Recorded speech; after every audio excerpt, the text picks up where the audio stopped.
All right, welcome back.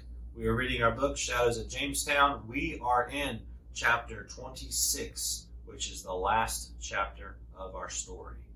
So Marcus has been handcuffed by the police. He was the one behind all of the artifact stealing. And let's see what happens to our friend Sam, Caitlin, and Derek. Their parents came early the next morning. It was all that Derek could do to talk their mom out of driving over the night before when he called in to share what happened at the glass house. Even though Sam knew that they hadn't done anything wrong, his parents knew he and Derek had a knack for getting into trouble, and they did worry. Sam preferred to think they had a knack for solving mysteries, but he supposed it was a matter of perspective. "What's the matter?" he asked Derek as they finished packing up their clothes and sleeping bags in the dorm room. "You're still not thinking about Grace, are you?" "Maybe," said Derek glumly.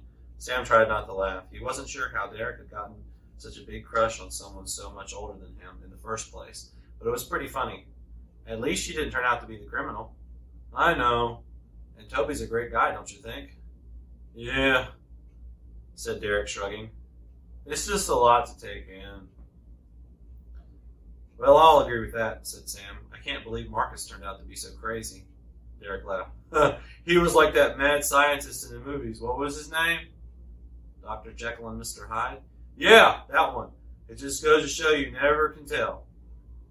Sam's phone buzzed. It was a text from Caitlin. "I'm outside. Come down." "Let's go," said Sam, hauling his bag to the door. "There they are!" exclaimed their mom, who was standing next to the steps with Dad, Caitlin, and her parents. She smothered them both in a big hug. "Another quiet week at camp, huh, boys?" said Dad, his eyebrows raised suspiciously. "You know how it is, Dad," said Derek, grinning. "I do," Dad answered. "That's what always worries me."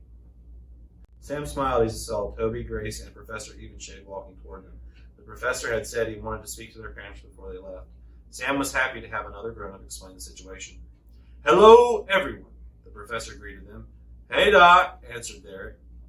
"Thank you so much for calling," Mom said to the professor. Sam's eyes widened with surprise. He hadn't known the professor had called Mom and Dad directly, although it made sense that he would. "It's not a problem at all," said the professor. "Once again, I need to be thanking you and my young friends here." Sam grinned up at his parents. It felt good to have the professor backing up their story. Mom and Dad trusted him. "That's good to hear," answered Mr. Murphy, his arm around Caitlin's shoulders. Sam was pretty sure he and Derek were on Mr. Murphy's good side, but since it had been part of their adventure up in the Blue Ridge Mountains at Swannanoa, but he was still pretty protective of Caitlin. "You kids did a great job this week," said Toby. Grace gave Derek a wink, and Sam thought he noticed his brother's face reddening once more. "Did you learn anything more about how Marcus was switching out the artifacts?" asked Caitlin. "Yes, I think we've gotten to the bottom of most of that," said the professor. "It seems that Marcus had a contact he was meeting with secretly. The contact would take the real items that had been uncovered and sell them, while Marcus would make a fake to take his place. The authorities are still working on tracking this man down, but Marcus has provided a name, so it should be a matter of time." "I knew it," said Derek. "That was him we saw in the shadow of the old church that night." The professor nodded. "I wish you would have told me about that right away, kids. Keeping that kind of information to yourselves made the situation much more dangerous." Sam gave Derek an "I told you so" glance. "We've been working on that with him, Professor," said Mom. Professor Evanshade chuckled. "No doubt. Well, thank goodness it wasn't any worse than it was. Your injuries notwithstanding, of course, Grace." "I think I'll be okay, Doc," answered Grace. "It's just bruised." "Oh, and guess what?" Caitlin exclaimed, turning to her parents. "Grace and Toby, they're getting married."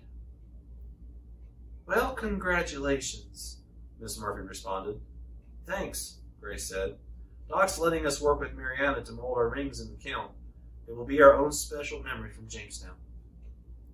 "Another secret that might have been communicated better, I guess," admitted Toby. "So Marcus made the reproductions down at the glass house in the kiln?" asked Sam. "Apparently, it was a hidden talent of his," answered the professor. "He was able to use his extensive knowledge of the period to recreate the items flawlessly." "Until they were analyzed at the Smithsonian, that is," added Toby. Yes, that seems to be the one thing Marcus didn't anticipate, said the professor. Patrick sent one of the reproductions to the Smithsonian, and of course it failed their analysis. There was one more thing he didn't anticipate, said Sam. What's that, Sam? Asked the professor. Us! Everyone laughed, releasing some of the tension that had been building up for a long time. Sam pulled out his phone and showed the picture of his vase to the professor. He apologized for breaking the rules, but the professor seemed to be happy for one more piece of evidence that proved the items had been tampered with. I'm headed back up to Washington tomorrow to get things straightened out. Needless to say, it should be a much easier discussion than my last trip. Speaking of trips, said Dad, I think it's time for us to head back home. I'm sorry this week of field school didn't work out exactly as you planned, said the professor, but I'm glad you kids were here.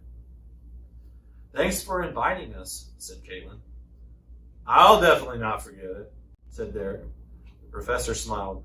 I've said it to the three of you before, but I'll say it once more. I have a feeling we'll be crossing paths again. You guys could make some great archaeologists someday, said Toby. Thanks, said Derek. He waved at Grace. Good luck uncovering more history. As they followed their parents to the parking lot, along the brick sidewalk, the historic college buildings all around them, Sam wondered if they hadn't already started making their own history. Uncovering history was a lot like the solving a mystery. You never knew where the twists and turns would lead you, or when one small step could reveal something spectacular. He couldn't wait to see what would come next. And that is the end of our book, Shadows at Jamestown. I hope you enjoyed it. I hope that you learned something, because a lot of this stuff you can find at Jamestown. And we will see you on the next Mr. B's Bookshelf.